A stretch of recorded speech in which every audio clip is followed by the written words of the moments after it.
I'll next demonstrate how to add lightning bolts from multiple shots into a single image.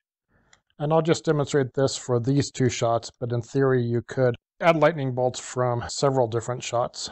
And so first I'm going to select both of these shots and again go to Edit in, Open as Layers in Photoshop. And now in theory you could add in the lightning bolts in the same way that I did the meteors previously, but for lightning bolts there's actually a much easier way of doing this, and I'll show you that in a second.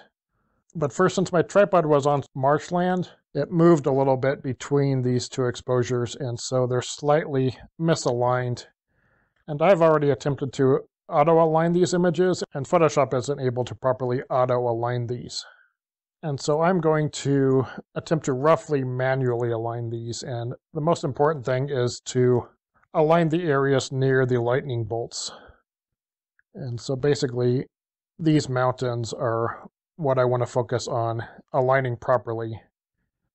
And I can see that the mountains are just a little bit lower in this shot than they are in this shot. So I will select the Move tool and move this layer up just a little bit.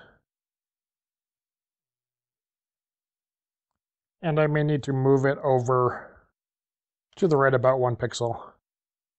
And now the mountains are looking pretty well aligned.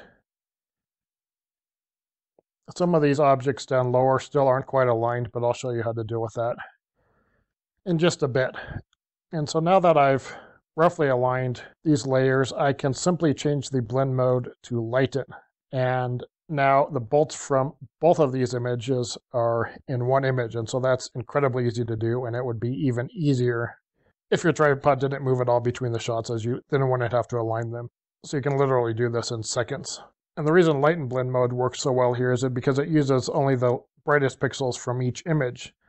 And then since the lightning in each of the shots is going to represent the brightest pixels, it will automatically add in the lightning in both shots.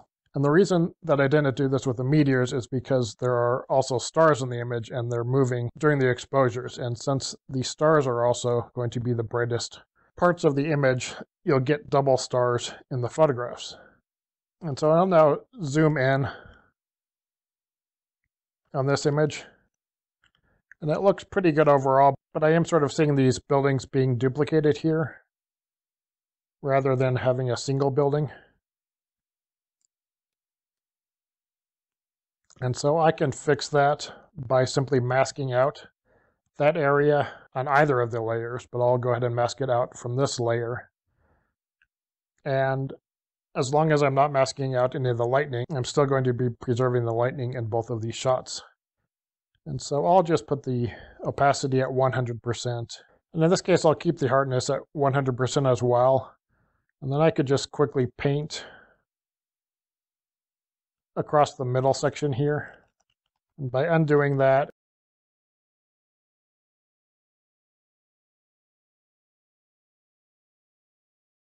you can see I'm getting rid of doubled up buildings.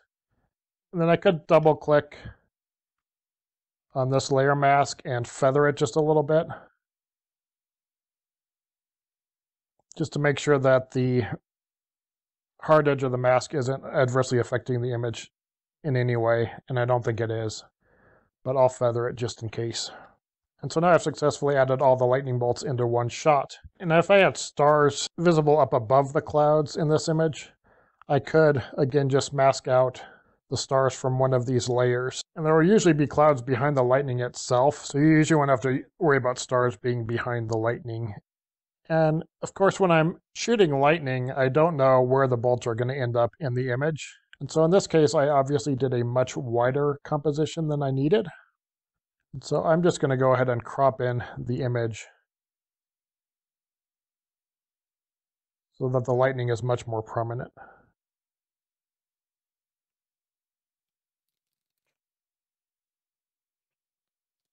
And so this will obviously reduce the size that I can print this image at, but I think it's definitely worthwhile here as it makes for a much better overall composition with it cropped in like this. And I'll just zoom in here on the lightning just to show you that it has pretty much perfectly blended it in to the image with only the lighten blend mode.